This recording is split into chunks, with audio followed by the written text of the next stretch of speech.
नमस्कार, मी लतिका। आज मी तुम्हाला झटपट असं मोड आलेल्या मुगाची भजी बनवून दाखवणार आहे। त्यासाठी बघा, 1 वाटी मोड आलेले मूग घेतलेले। याच्या खूप साऱ्या रेसिपी मी पहिल्या पण अपलोड केलेल्या आहेत, वडे वगैरे, थालपीठ वगैरे सगळ्या रेसिपी आपल्या चॅनलवर आहेत। आज तुम्हाला मी एकदम कुरकुरीत मस्त अशी भजी बनवून दाखवणार आहे।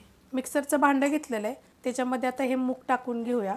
आणि मुगामध्ये बघा, पाणी बिलकुल नाही पाहिजे, पूर्णपणे निथळून घ्यायचं। जर पाणी जर त्यात राहिलं ना तर ते पातळ होईल, आपल्याला पातळ नको आहे। त्यासाठी बघा 4 मिरच्या घेतलेल्या आहेत, ह्या तिखटवाल्या मिरच्या आहेत। तुम्हाला जर हिरवी मिरची जर नको असेल ना तर तुम्ही मिरची पावडर जरी वापरली तरी चालेल। 3 लसणाच्या पाकळ्या। आणि ह्याला काय करायचे, मिक्सरला आबडधोबड करून घ्यायचे। बारीक करून घेतले बघा, मिक्सरला आबडधोबड करून घेतलेलं आहे। आणि ते कसं केलेलं आहे, बंद चालू करून मी करून घेतलेलं आहे। एकदम बी बारीक असं करायचं नाही, असं दरदर पाहिजे फक्त आपल्याला। वाडगं घेतलेलं आहे, त्याच्यामध्ये आता आपण हे काढून घेऊया। अशा प्रकारे झालं आहे बघा। वाडग्यामध्ये बघा मी सगळं काढून घेतलेलं आहे। त्यात टाकायचे आपल्याला अर्धा चमचा तांदळाचं पीठ। तर अशा आकाराचा चमचा आहे बघा, एखादी वाटी जरी घेतली तरी चालेल, पण जेवढं लागेल तेवढंच। जसं आपल्याला हाताने बांधता येतात का नाही तेवढंच आपल्याला तांदळाचं पीठ टाकायचं आहे। आणि एकदम थोडंसं 1 चमचाभर छोटा ह्याच्यामध्ये चण्याच्या डाळीचं पीठ टाकायचं। नाही टाकलं तरी चालेल, पण एकदम थोडंसं तरी टाका तुम्ही। त्यात टाकायचं आपल्याला थोडीशी हळद, थोडासा ओवा हातावर चोळून घेतलेला आहे। धने आणि जिरे दरदरे असे कुटून घेतलेले आहेत। त्यात टाकायचे 1 मोठ्या आकाराचा कांदा बघा, मोठा मोठा कापून घेतला, जास्त बारीक पण नाही जास्त असा मोठा पण नाही आहे। त्यात टाकायचे आपल्याला थोडीशी कोथिंबीर, थोडीशी टाकायची हिंग पावडर। त्यात टाकायचे आपल्याला चवीनुसार मीठ। आणि हे काय करायचं, आता आपल्याला मिक्स करून घ्यायचं। असं मस्त असं बघा, मी दाबून मिक्स करून घेतलेलं आहे। असं एवढं घट्ट पाहिजे बघा आपल्याला, अशा पद्धतीत। आता तुम्हाला जर ह्याची भजी जर बनवायची नसतील का नाही तर तुम्ही ह्याचं थापून थालपीठ पण बनवू शकता। मी तशा पण रेसिपी पहिला अपलोड केलेल्या आहेत। आणि जर तुम्हाला जर थालपीठ पण करायचं नाही आणि भजी पण नाही करायची तर ह्यात थोडंसं पाणी टाकायचं, खायचा सोडा टाकायचा आणि आप्पे बनवले तरी पण चालतील।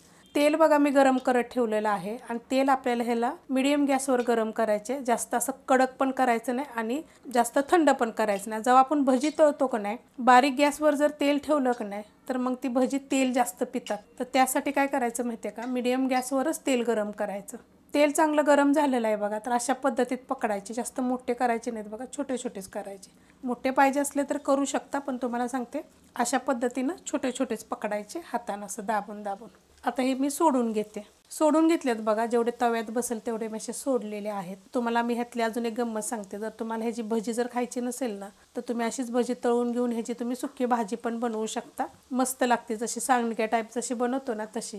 तर आता हे आपण फ्राय करून घेऊया, हलवून घेऊया। आता आपण 1 2 ते 3 मिनिटानंतर बघा मीडियम गॅसवर असं हलवून घ्यायचे। एकदम खरपूस असे गोल्डन कलरवर आपल्याला ह्याला फ्राय करून घ्यायचे आहे। आणि गॅस बारीक करू नका, मीडियम गॅस। आता हा मोठ्या बर्नेलचा गॅस आहे, तरी पण मी तुम्हाला सांगते मीडियम गॅस, बारीक गॅस। बारीक एकदम गॅसवर जर तुम्ही केलं का नाही तर मग काय होतं माहिती आहे का, कोणती पण भजी तेल पितात आणि आपण काय सोड्याचा वगैरे सुद्धा वापर करत नाही आहे। तर तुम्ही अशा पद्धतीत फ्राय करून घ्या। आता हे मी राहिलेले करून घेते। मस्त असे बघा गोल्डन कलर आलेला आहे, असे फ्राय करून घ्यायचे। आणि आता आपण काढून घेऊया। आता तुम्ही मला विचाराल हे तेलकट होतात, तर बिलकुल तेलकट होत नाहीत बघा।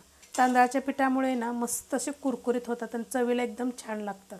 तुम्ही एकदा करून बघा, फक्त तांदळाचं पीठ वापरा। जर तुम्हाला तांदळाचं पीठ नसेल वापरायचं तर रवा वापरायचा, जरा मिक्सरला बारीक करून घ्यायचा। बघा किती मस्त झालेले आहेत, जरासुद्धा तेलकट होत नाही। तर तुम्हाला मी ह्यातलं एक तोडून पण लगेच दाखवते। कुरकुरा बघा किती एकदम कुरकुरीत, असं जसं तुम्ही 1 2 तास तरी ठेवलं तरी तसं राहील।